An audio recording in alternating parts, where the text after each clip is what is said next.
एक जनरल बात है, बिल्कुल आम बात है। हर इंसान किसी ना किसी को खुश करना चाहता है। अब छोटे बच्चे को लेकर इधर उधर आप रहते हो, बच्चे भी आपको खुश करने के लिए ऐसे इतना कुछ वो बनाती है, कुछ करती है तो माँ बाप खुश हो जाते हैं। हर हस्बैंड अपना बीवी को खुशी देखना चाहता है, हर बीवी अपना पति को खुशी देखना चाहती है। अपने साथ जहाँ भी हो आपकी ये कोशिश करता है मैं अपने को दूसरे के योग्य, उनके ग्रहण योग्य करूँ, उनके मन की कुछ भला काम करूँ, है ना। प्रभु ने सबको दिए ने डाला कि हमारा जो बना हुआ परमेश्वर, पवित्र परमेश्वर, वो दयालु परमेश्वर है। तो हमारे जीवन में ये स्वाभाविक है, हम किसी न किसी को हेल्प करने के लिए, मदद करने के लिए, खुशी होने के लिए हम अपने आप को कोशिश करते हैं। अब उदाहरण के लिए अभी शादी हुआ मेलिना और अपोलोस वगैरह का, दोनों कहीं कहीं के हैं। शादी हुआ, शादी बंधन में हुआ, फिर एक दूसरे को क्या करते हैं, एक दूसरे को खुशी करने के लिए, जीवन बताने का ऑटोमेटिकली वो मोड में आ जाते हैं। ये नहीं मैं वैसे ही चलूंगा तो वैसे चलो करके नहीं, एक दूसरे अपने आप को कॉम्प्रोमाइज कर देते हैं। अब कोई सुबह लेट उठने वाला होगा तो आपका शादी के बाद समय से उठने के लिए होता है, कोई खाना नहीं बनने वाला तो खाना सीख देता है। तो कुछ ना कुछ करके हमारा मेन मकसद है एक दूसरे को आनंद लाओ, खुशी लाओ। ऐसे मैं ये समझ करूँ, अपने इवन कंपनी में लो ना, किसी कंपनी में जॉब में जाते हैं, अपने सीनियर को खुश करने के लिए सब कुछ करते हैं, जॉब तो करते हैं और दुनिया में भी मस्का उसका भी लगा देते हैं। अब कोई आ जाता है गांव में, अभी दिवाली छुट्टी में चला गया, 2 दिन एक्स्ट्रा छुट्टी मार लिया, वो मिठाई लेके आ रहा है, सर हमारे गांव पे पेड़ा है, बहुत फेमस है सर, सब लोग को पेड़ा है, 2 दिन लेट आया, ठीक है वो पेड़ा के रहा है, तो कुछ ना कुछ खुश करके वो करते हैं। तो प्रभु हमारा ऐसे छोटे मोटे खुश और ब्राइड से खुश होने वाला नहीं है। हमारा प्रभु बिल्कुल साक्षात है, सच्चे परमेश्वर है, उसने जो कहा उसके हाँ हाँ है, उसके ना ना। अब आप मान जाओगे, गिर जाओगे उनके पैर में, वो जो है उठाएगा, वहां जाके अपने आप को करने उठा सकते है ना। तो हमें हमारा ये प्रभु को आनंद लाने वाला जीवन हमें बिताना हमारे लिए रेस्पॉन्सिबिलिटी है, अनिवार्य है।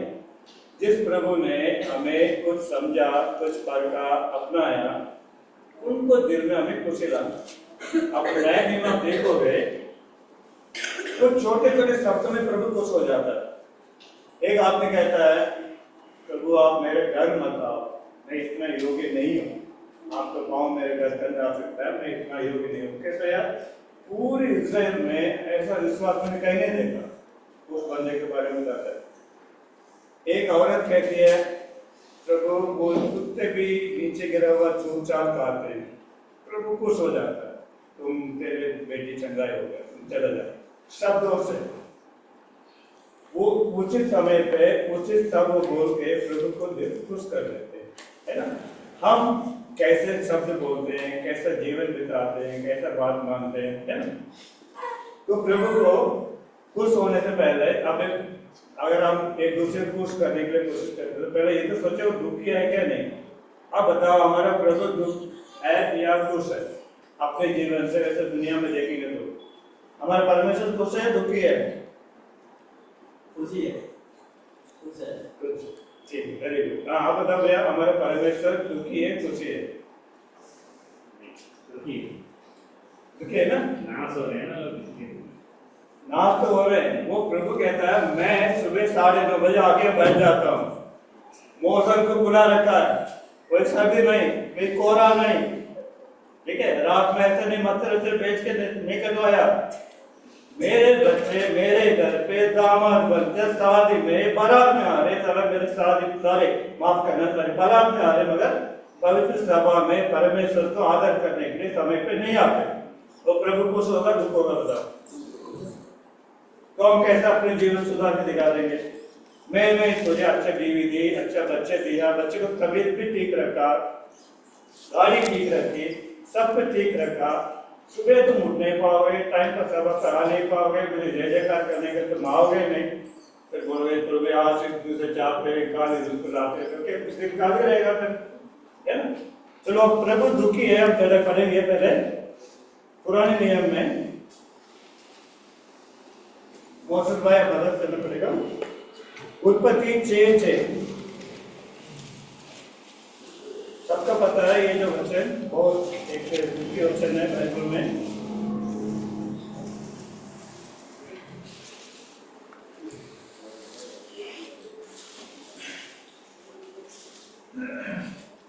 और यहोवा पृथ्वी पर मनुष्य को बनाने से सताया और वो अपने हृदय में अति खेदित हुआ।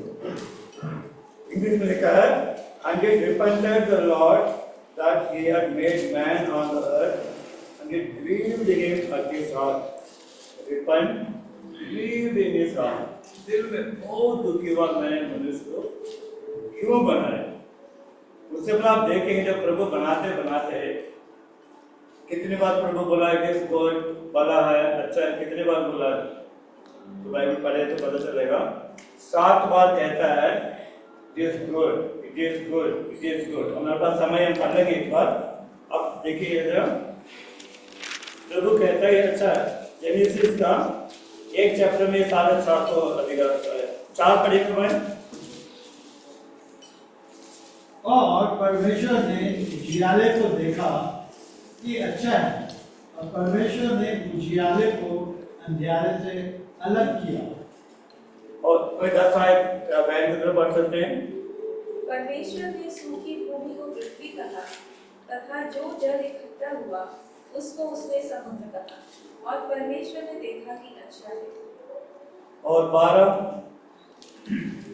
इस प्रकार पृथ्वी से हरी घास और छोटे छोटे पेड़ जिनमें अपनी अपनी जाति के अनुसार बीज होता है और फलदायी वृक्ष जिसके बीज एक एक को जाति के अनुसार उन्हीं में होते हैं होंगे। और परमेश्वर ने देखा कि अच्छा है। 18 आयत पढ़ेंगे। तथा दिन और रात पर प्रभुता करें और उजियाले को अंधियारे से अलग करें और परमेश्वर ने देखा कि अच्छा है।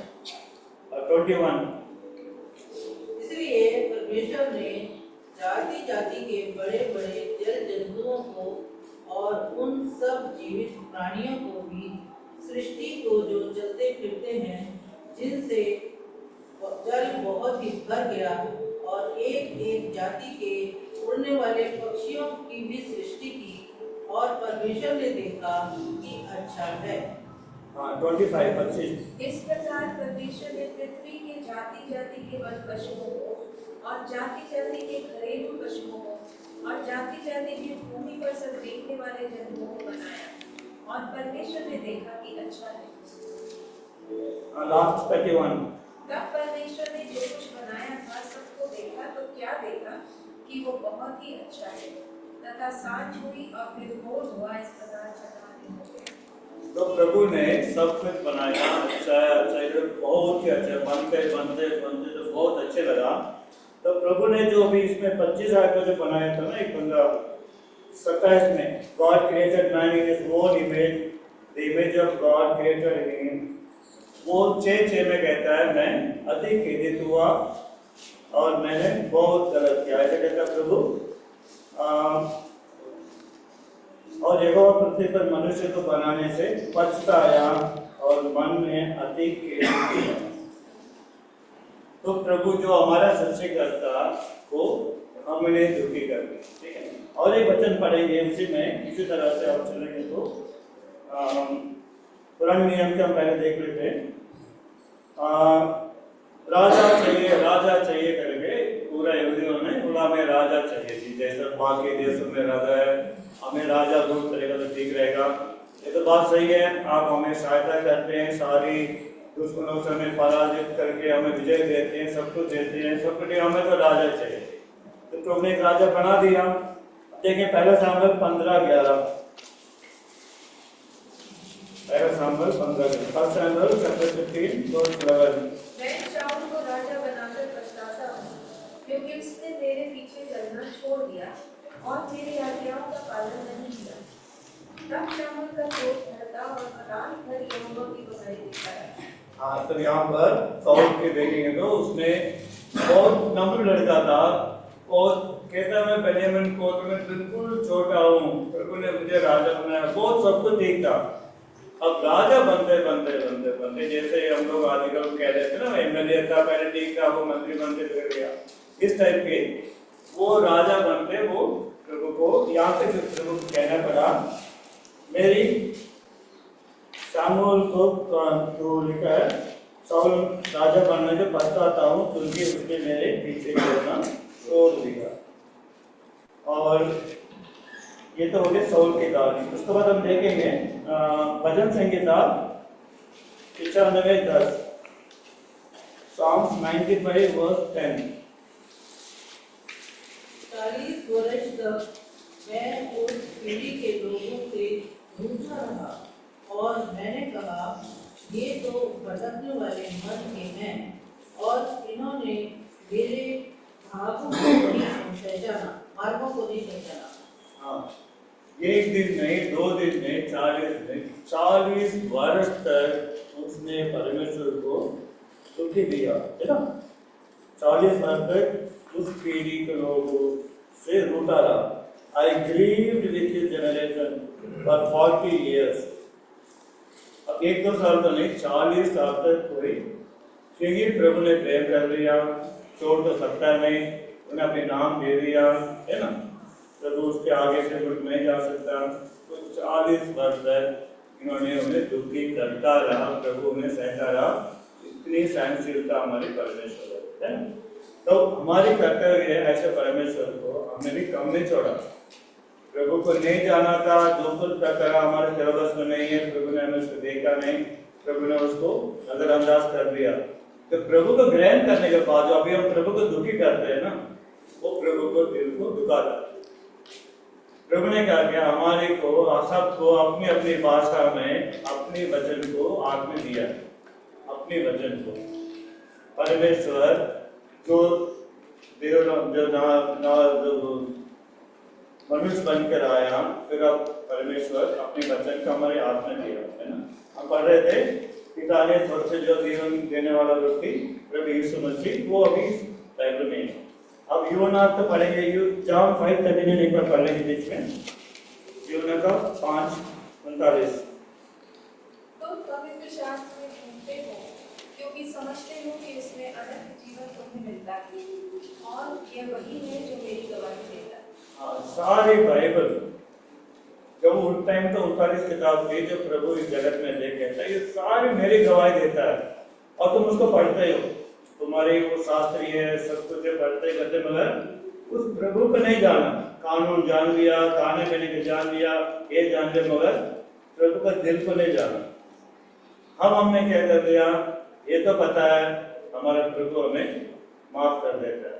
अब सारे पुलपिट से ये मैसेज दिया जाता है, डरो मत, डरो मत, डरो मत। हमने क्या कर दिया पता, प्रभु से डरना छोड़ दिया। प्रभु ने कहा दुनिया से मत डरो, मैं तेरे साथ हूँ। हमने प्रभु से डरना छोड़ दिया, तो फिर क्या होगा।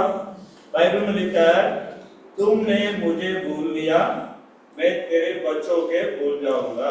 बाइबल में लिखा है, लिखा है, तूने मेरे वचन को जो मैं तेरे हाथ में दी, जो मैंने तुम्हें अपनी जीवन दी, जो तूने मेरे को अनुग्रह नहीं किया, तो मैं तेरे बच्चों को छोड़ दूंगा। तुम बोलोगे मेरे साथ क्यों दीदी करना, तो बच्चों साथ क्यों करोगे। उन्हें पता है जब बच्चे को टोकूंगा तो वापस आओगे मेरे पास। बच्चों को जब टोकेगा प्रभु, हम उनके पास आएंगे। तो प्रभु का ये कहना भैया, प्रभु को आदत देना हमारी अनिवार्य है, उनको दिल खुश करना हमारे अनिवार्य, ठीक है ना।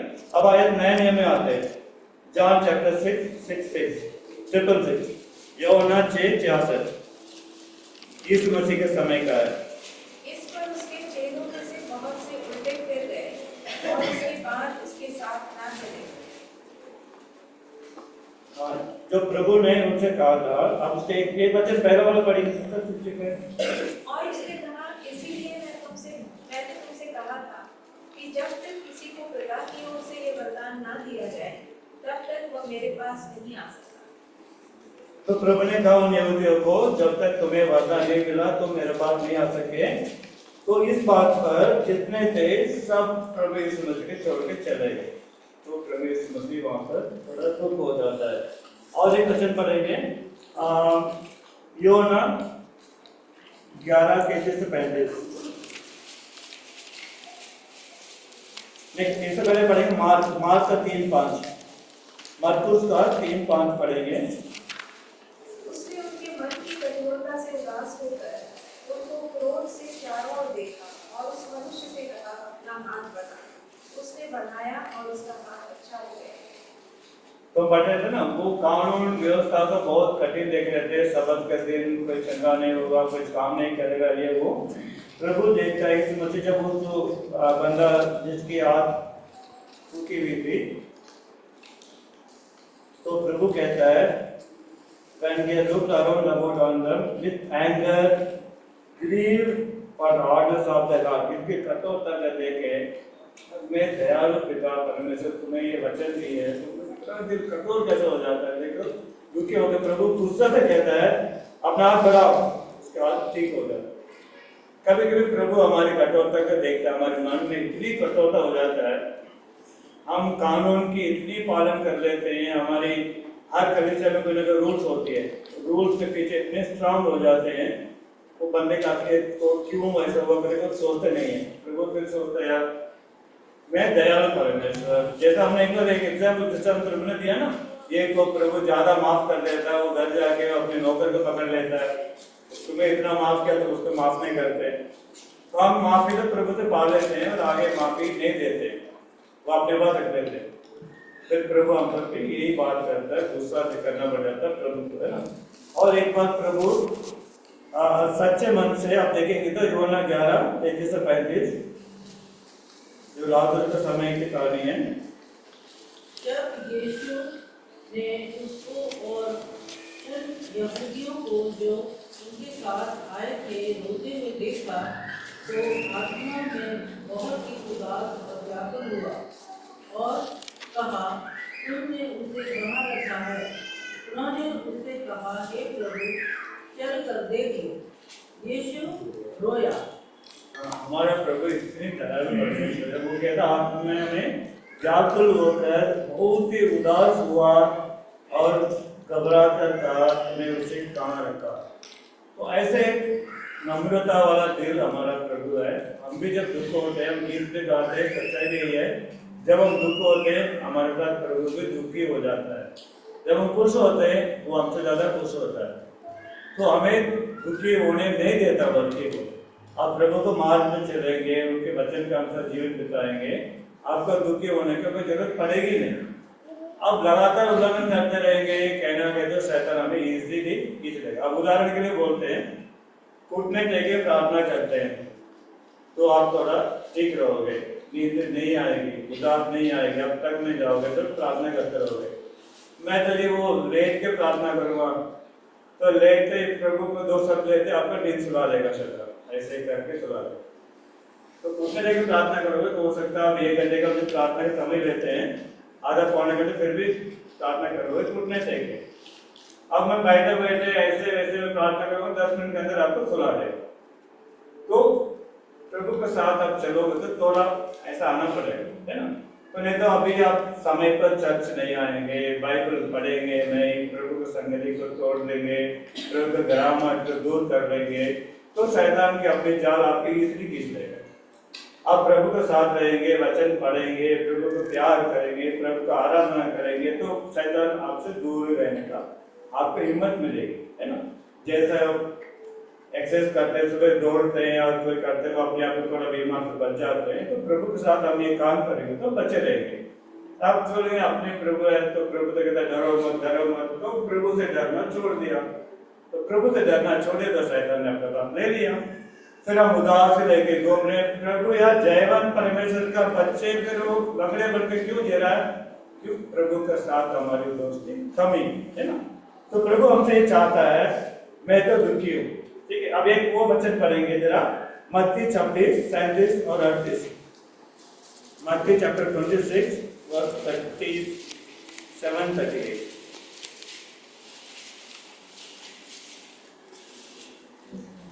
वह पतरस और जब्दी के दोनों पुत्रों को साथ ले गया और उदास और व्याकुल होने लगा। तब उसने उनसे कहा, मेरा जी बहुत उदास है, यहाँ तक कि मेरा प्राण निकला जा रहा है। तुम यहीं ठहरो और मेरे साथ जागते रहो। इसके आगे से तो उनकी जो ब्लड, फिर वो थोड़ा और आगे बढ़कर मुक्के पर गिरा और ये प्रार्थना की, हे मेरे पिता, यदि हो सके तो ये कटोरा मुझसे टल जाए, तो भी जैसा मैं चाहता हूँ वैसा नहीं, परंतु जैसा तुम चाहता है वैसा ही हो। उनकी जो स्वेटिंग बिकम ब्लड, ऐसा था ना।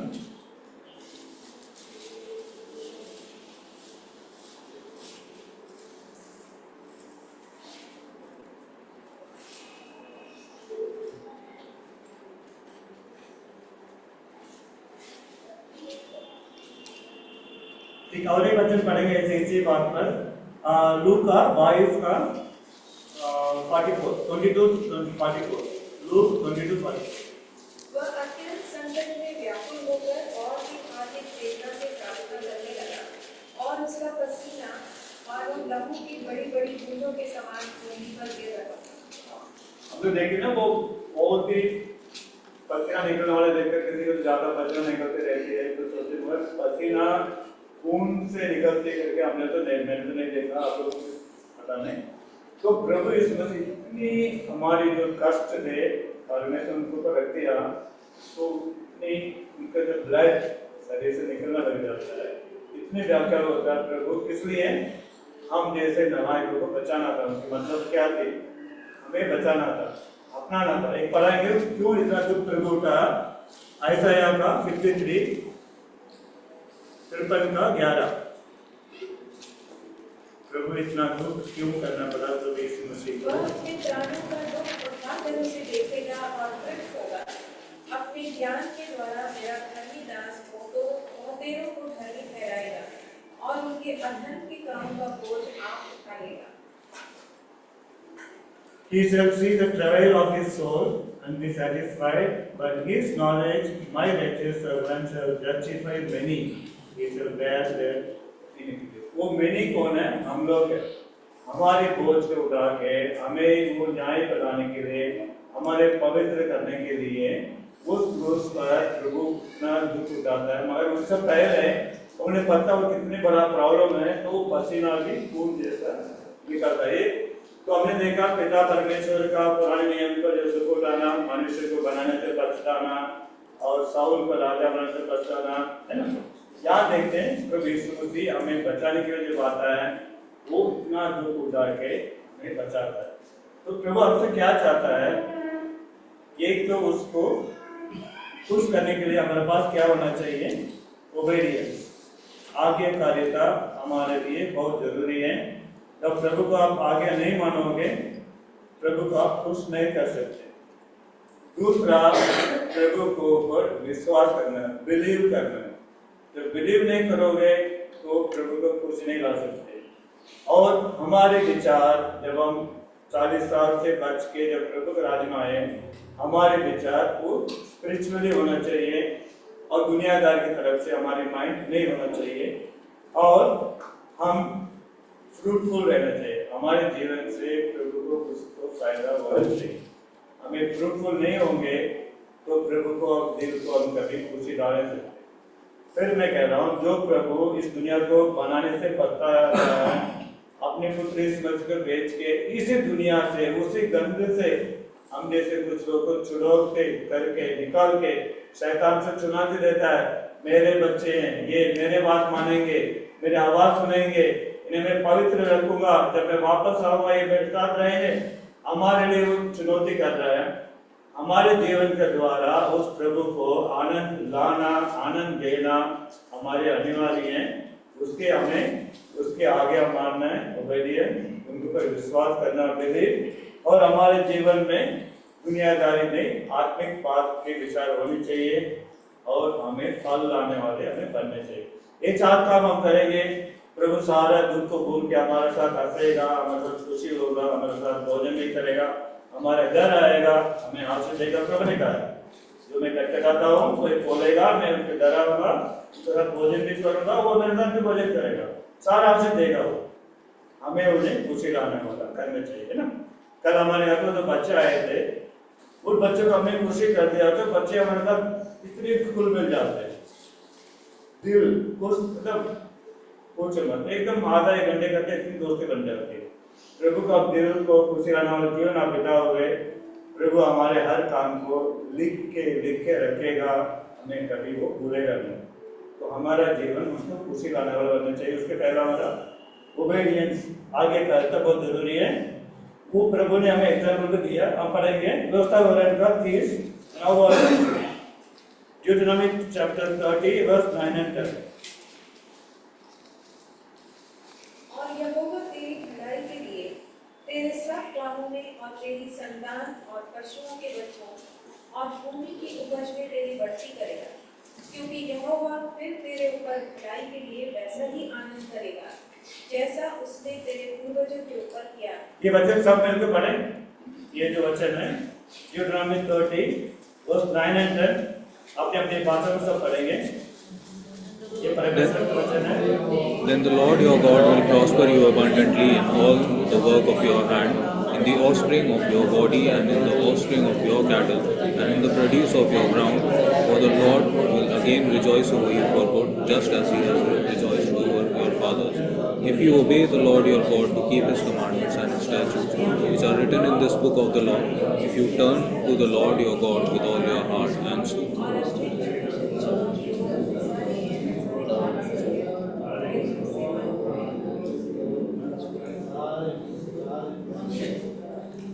आज मैं पहले में पढ़ रहा हूँ, इसमें लिखा है क्योंकि तू अपने परमेश्वर यहोवा की सुनकर उसकी आज्ञाओं और विधियों को जो इस व्यवस्था के पुस्तक में लिखी हैं माना करेगा।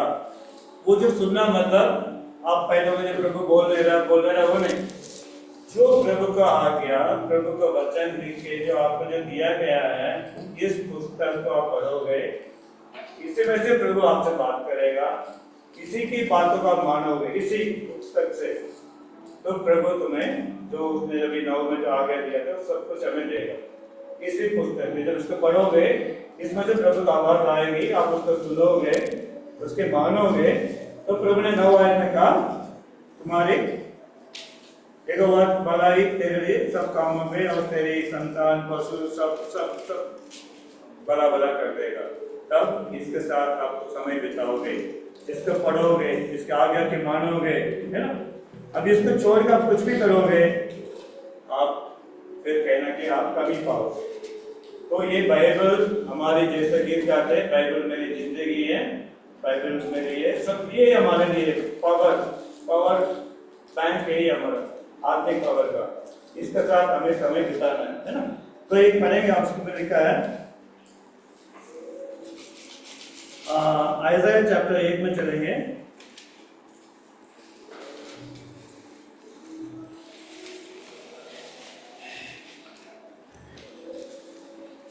एक तो 11, आइज़ाया 1:11। क्योंकि यहोवा दृढ़ता के साथ मुझसे बोला और इन लोगों की सी चाल चलने को मुझे मना किया।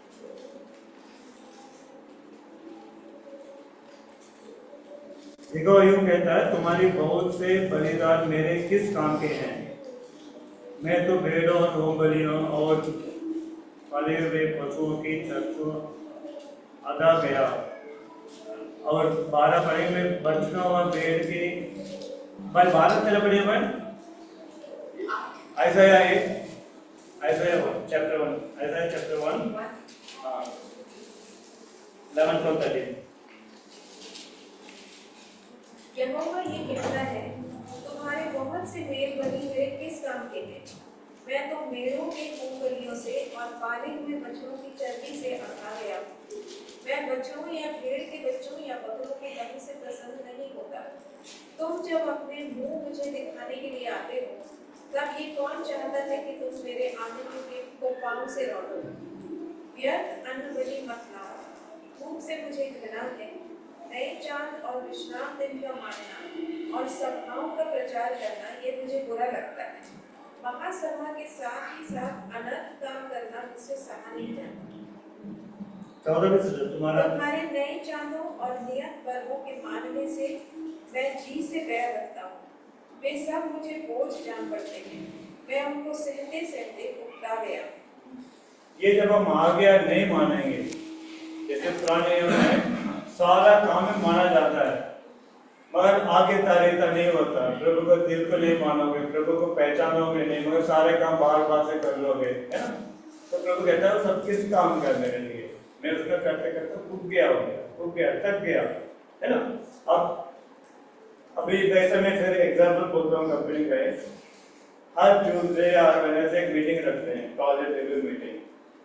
वही चीज को बोलते रहेंगे, बोलते होगा कुछ नहीं, ना ये सुनने वाला को ठीक करेगा ना सुनने वाला ठीक करेगा, मीटिंग चलती रहेगी, रिकॉर्ड होते रहेगा। तो आपने सोचा यार टाइम पास करने के लिए जाना पड़ेगा, बेकार है यार, पिछले बार समोसा अच्छा नहीं है, वही बात होती है मगर कोई उन्नति की बात नहीं निकलती है। प्रभु ये कहता है जीवन वैसे गंदे से गंदे बिताए, कोई बुरी चाल चलन चलते रहे मगर वो भेड़ बकरे लेके आए हैं, दुनिया को दिखाने के लिए सब कुछ करें, वो गया है। मैं तेरे मन से आज्ञा करना चाहता हूँ, जानता हूँ, ढूंढता हूँ, तो तेरे जीवन में है नहीं, दिखा देते हो सब कुछ। तो हमें ये जांचना है, प्रभु जो आज बोल रहे हो, मैं अपने मन से क्या मैं दिखाने के काम कर रहा हूँ या सचमुच आपकी जैसे मेरे पास जीवन में दया है, मैं किसी के ऊपर करना है, मैं आपको प्यार करता हूँ, आपके बाइबल में समय बिताता हूँ, आपके वचन जानता हूँ, आप जानना चाहता हूँ, या मैं दिखाना चाहता हूँ कि प्रभु के सामने आप रोक नहीं कर सकते। तो प्रभु यहाँ पर यहूदियों के कहता है मैं तंग आ गया तुम्हारी खाने पीने मीटिंग 14 नया चांद, सब मेरे लिए बेकार है। अब देखिए दाऊद कहता है भजन संहिता 51, 16 और 17, ये सब मिलकर पढ़ेंगे। भजन संहिता 51 verse 6 and 7।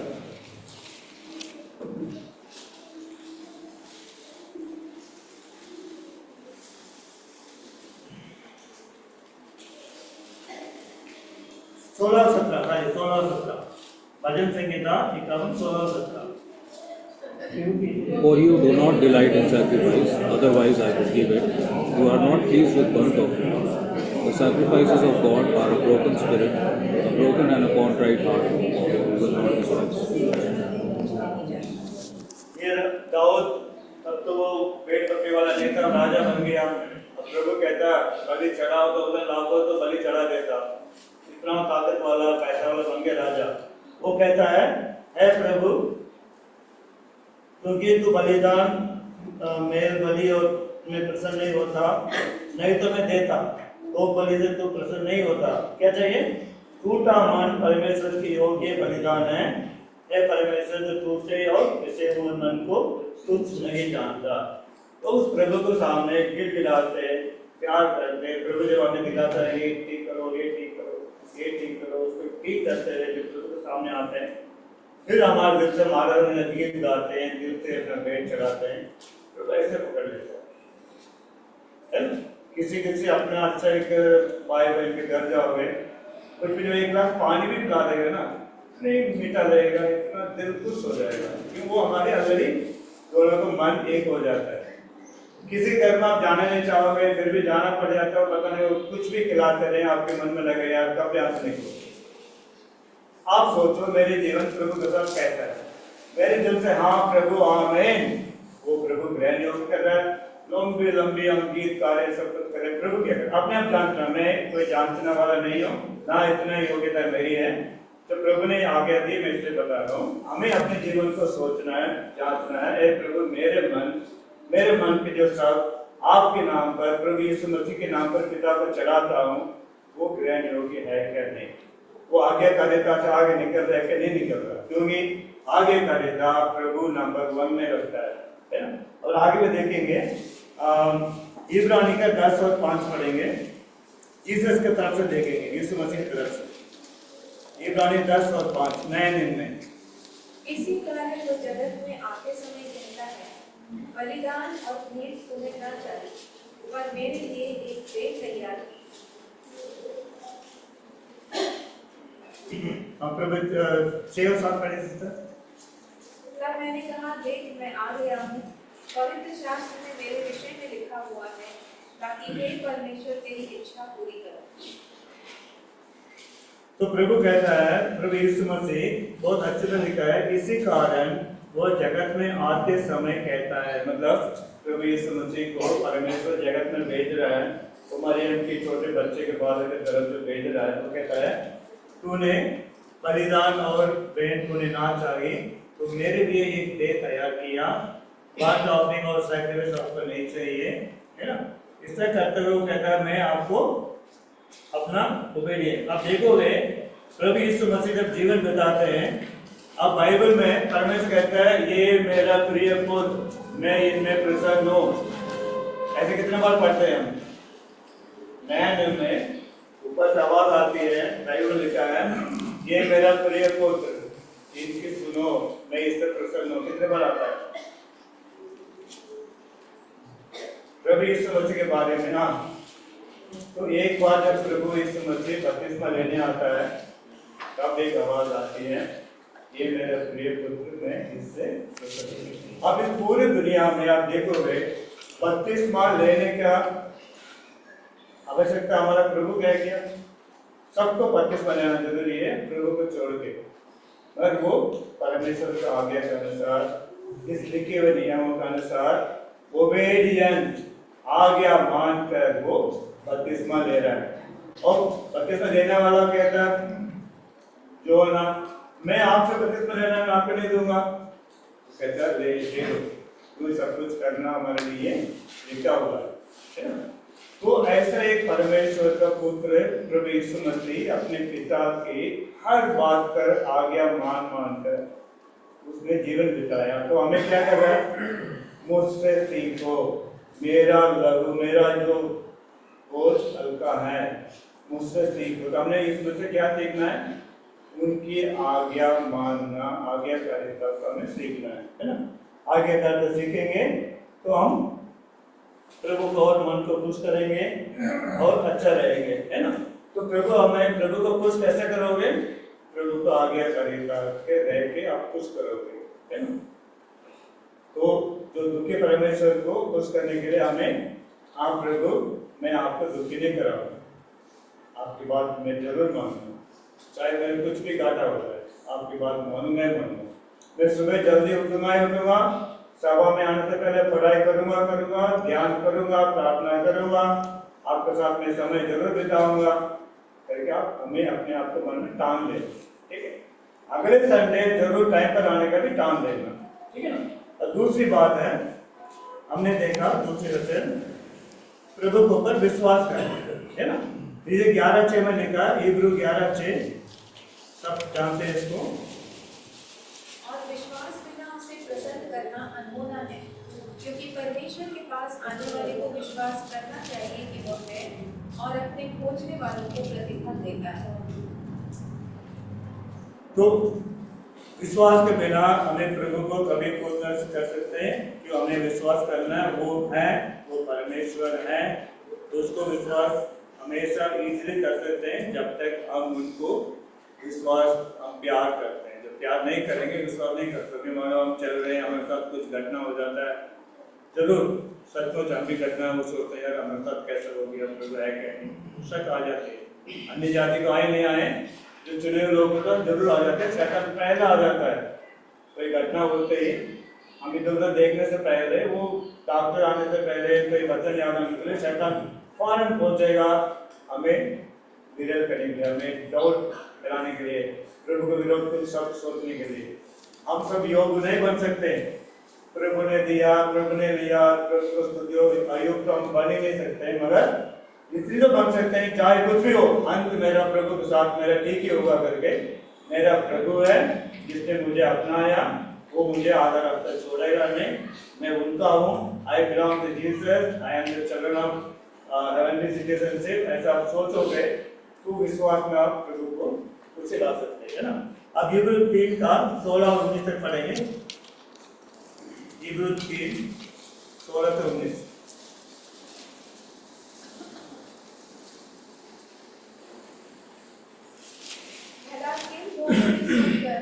क्रोध दिलाया, क्या हम सब ने नहीं जो मूसा के द्वारा मिस्र से निकले थे और वो 40 वर्ष तक किन लोगों से क्रोधित रहा? क्या उन्हीं से नहीं जिन्होंने पाप किया और उनके शव जंगल में पड़े रहे? और उसने फिर से शपथ खाई कि तुम मेरे विश्राम में प्रवेश ना करने पाओगे, क्या केवल उन्हीं से नहीं जिन्होंने आज्ञा ना मानी। अतः हम देखते हैं कि वे अविश्वास के कारण प्रवेश ना कर सके। हाँ, 19 बहुत इम्पोर्टेंट है। वे लोग प्रभु के साथ आए थे, प्रभु ने उन्हें छुड़ाया, लाल समुद्र पार कराया, सारा चिन्ह दिखाया, उनको वो स्वर्ग से जो उसकी मन्ना खिलाया, सब कुछ है, मगर वो लोग कौन थे? उनके मन को दुखी करते रहे। तो क्या हुआ? उनके अविश्वास के कारण वो उस यरदन को पार नहीं कर सके, इधर ही कदम हो चलते। हम अविश्वासी नहीं रहे, विश्वासी बने रहे, तो जैसा प्रभु ने हमें नया जीवन में प्रवेश कराया, आगे चलते चलते दौड़ते चलते रहेंगे, है ना। तो इसलिए हमें अनिवार्य है प्रभु के ऊपर हमें विचार करना कि हमारा परमेश्वर विश्वास करने वाले को रिवॉर्ड भी देता है। हम दोबारा वो 6 को 11 को 6 पढ़ेंगे, उसमें लिखा है और विश्वास बिना उसे प्रसन्न करना अनहोना है, क्योंकि परमेश्वर के पास आने वाले को विश्वास करना चाहिए कि वो है और अपने खोजने वालों को प्रतिफल देता है। प्रतिफल देता है जो हमारा प्रभु है ना, वो प्रतिफल देने वाला है, वो अपने खोजने वाले को प्रतिफल देता है। वो प्रतिफल क्या है?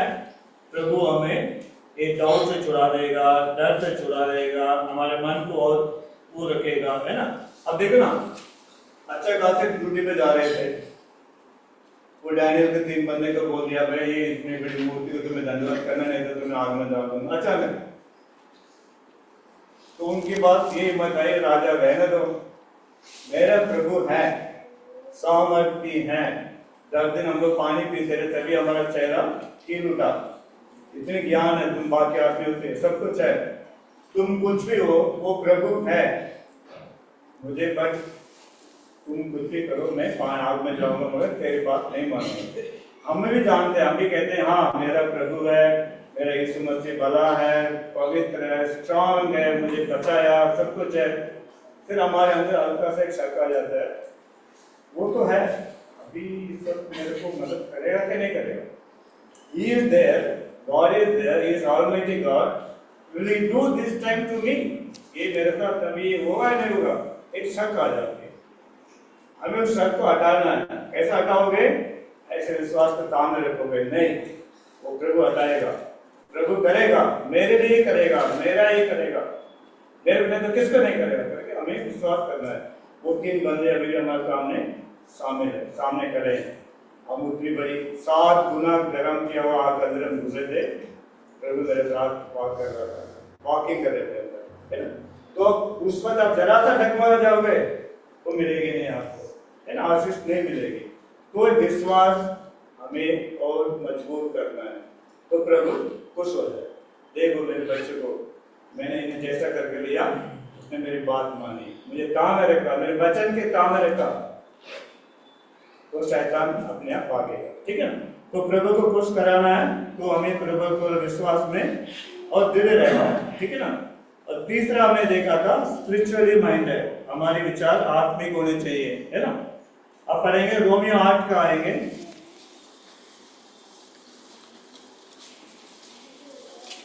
रोमन 8 5 से 8 पढ़ेंगे, 5-6 क्योंकि शारीरिक व्यक्ति शरीर की बातों पर मन लगाते, परंतु आध्यात्मिक आत्मा की बातों पर मन लगाते। शरीर पर मन लगाना तो मृत्यु है, परंतु आत्मा पर मन लगाना जीवन और शांति है। क्योंकि शरीर पर मन लगाना तो परमेश्वर से बैर रखना है, क्योंकि ना तो परमेश्वर की व्यवस्था के अधीन है और ना हो सकता है। और जो शारीरिक दशा में है वे परमेश्वर को प्रसन्न नहीं कर सकते। 7 में लिखा है, क्योंकि शरीर पर मन लगाना तो परमेश्वर से बैर रखना है, क्योंकि ना तो परमेश्वर की व्यवस्था की अधीन है और ना हो सकता है। तो हम जब प्रभु ने इस दुनिया काल से निकाल कर प्रभु ने हमें एक बहुत बड़ा राज में लेके आया, फिर हम उसी के कोसते रहेंगे, उसी के रोते रहेंगे। जैसे आप देखोगे ना, नंबर में चलेंगे, गिनती 11 में चलेंगे, एक बार गिनती 11 का 8, गिनती 11 4 से 6 पढ़ेंगे, गिनती का 11 4 से 6। साथ थी वो कामुकता करने लगी और इस्राएली भी फिर रोने और कहने लगे, हमें मांस खाने को कौन देगा? हमें भी मछलियाँ स्मरण हैं जो हम मिस्र में सेब में खाया करते थे, और वे कीड़े और खरबूजे और गंधले और प्याज और लहसुन भी। परंतु अब हमारा जी घबरा गया है, यहाँ पर इस मन्ना को छोड़ और कुछ भी देख नहीं पड़ता। अब देखेंगे ना, जो मिली जुली लोग, जो इज़राइल वहाँ से यहूदी लोग बाहर आ रहे थे मिस्र से, उस समय जो हो सकता है जो फारून की बात नहीं मानते थे, फारून से ज़्यादा दुखी हो गए होंगे, नुकसान हो गया, वो भी कुछ बंदे इनके साथ आ गए, चल हम भी तेरे राज के साथ चलेंगे करके। वो आए, इनके साथ रहे, सब कुछ करते रहे। उसने किसी को बोल दिया, यार उस जमाने के देखो कीड़ा कैसा था, वो कैसा था, ये कैसा था, है ना। अब हम यहाँ पर बैठे हैं ना, सारे 10 आदमी हेल्दी बैठेंगे, 11 बीमारी हेल्दी नहीं होगा। एक बीमार रहेगा, 10 बीमार पड़ सकते है ना। बीमार फैलती है, हेल्थ नहीं फैलती ना। लोग क्या बोलते हैं उसको, जो सच्चाई तो वही रुकती है, बीमारी फैल जाती है सब जगह पर। एक आदमी को जुकाम है, दूसरे जुकाम आ जाएगा, एक आदमी स्ट्रांग है, दूसरा आदमी स्ट्रांग नहीं बनता। तो ये जो मिली जुली सरकार, जो लोग वहां से जो दौड़ पे आए थे, यहूदी लोग वहां पर, यहूदी के बीच में जो मिस्र लोग आए थे, उनके बीच में यार मन्ना क्या मन्ना, वहाँ हमने क्या क्या खाया था, क्या क्या खाया था। तो यहूदी के साथ कौन बोलने लगे, देखिए वे जो मछलियाँ स्मरण है और मिस्र में सेहत में खाया करते थे, परंतु हमारा घबराने क्या देखा, समझ में देखा, मन्ना तो धनिये और समान था, और उसके संग रोटी मोती का था। 8 पढ़िए सिस्टर। लोग इधर उधर जाकर उसे बटोरते और चक्की में पीसते या ओखली में कूटते थे, फिर तसले में पकाते और उसके फुलके बनाते थे, और उसका स्वाद तेल में बने हुए कुएं के समान। तो ये लोग दूसरे लोग आके इनके मन को वो कर देते हैं। अब ये जो मन्ना एक समय कितना था पता है, कितना अद्भुत मन्ना था। किसको पता है मन्ना के बारे में क्या लिखा है? 11:8 में तो लिखा है ऑलिव ऑयल जैसा लिख रहा है। ये लिखा है it was as a test of fresh oil. कोई ऑयल तेल कोई खाए तो कैसा रहेगा, है ना। वो जो परमेश्वर का दिया हुआ, जो स्वर्गदूतों को दिया वाला मन्ना इन्हें दिया जा रहा है, वो इन्हें इतना तुच्छ लग रहा है। ये जो ना शरीर पर मन लगाना परमेश्वर को विरोध है, ये शरीर पर मन लगाना। तो प्रभु अद्भुत खाना खिला रहा है, बगैर मेहनत के तुम सुबह बाहर निकल रहे हो, तुम्हें मिल रहा है खाने के लिए, तुम्हें ताकत दे रहा है 40 साल, तुम्हें ऐसा लग रहा है वो तो फ्रेश ऑयल तेल पीने का है, मतलब उसको कोई स्वाद ही नहीं है। क्योंकि आपने अपने मन को परमेश्वर के उस सच्चाई छोड़ के उस शरीर पे लगा दी। खाना, कपड़ा, मकान, रिश्तेदारी, ये लगा दी, दुनिया में मिट जाने वाली है। प्रभु हमें कहाँ लेके जा रहा है? ना मिटने वाले रिश्ता, अनंत काल के जीवन, अद्भुत जीवन, आनंद जीवन।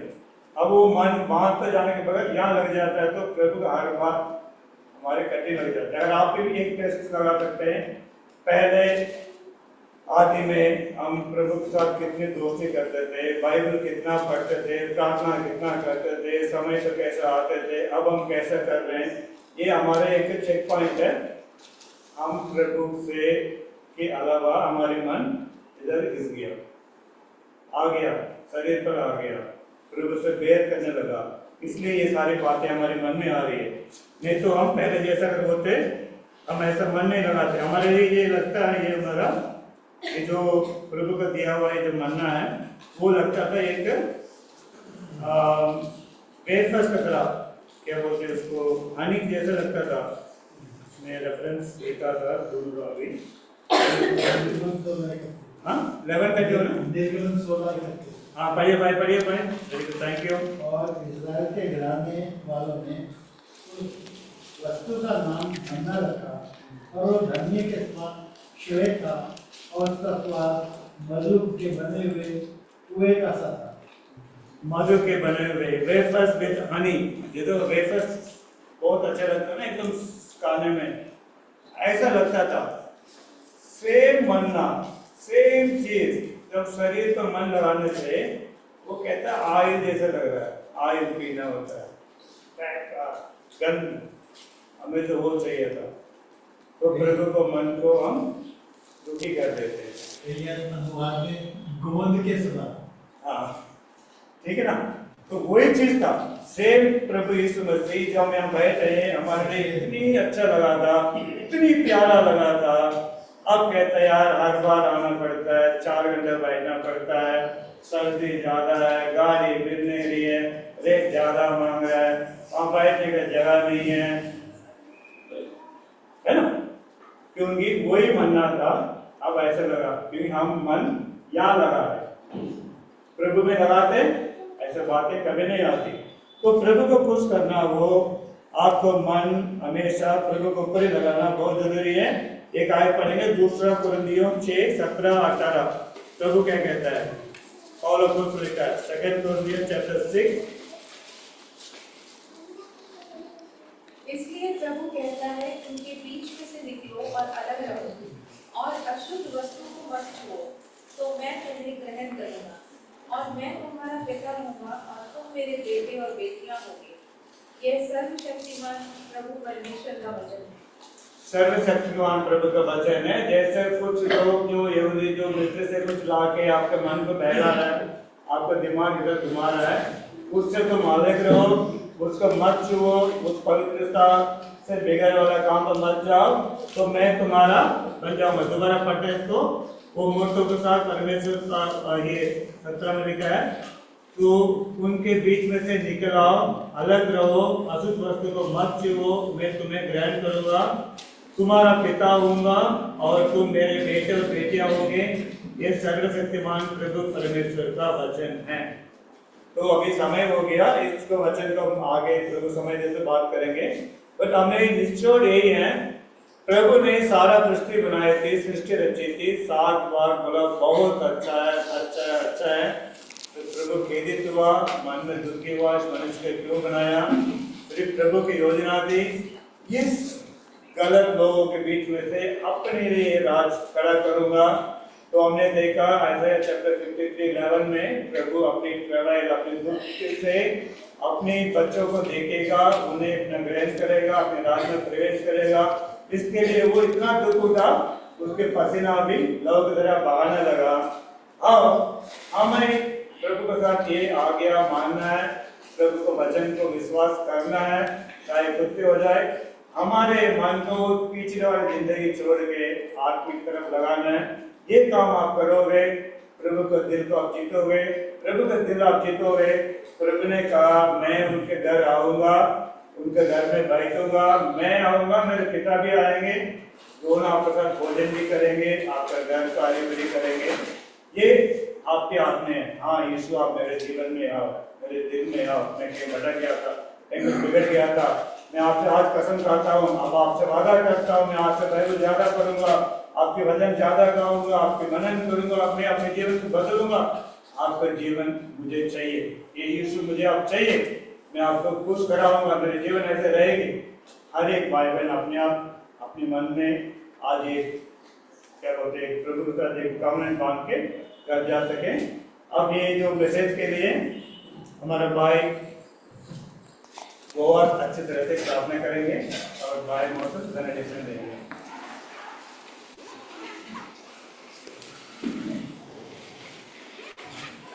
नहीं इसके प्रार्थना कीजिए, फिर हम ये प्रार्थना मैसेज के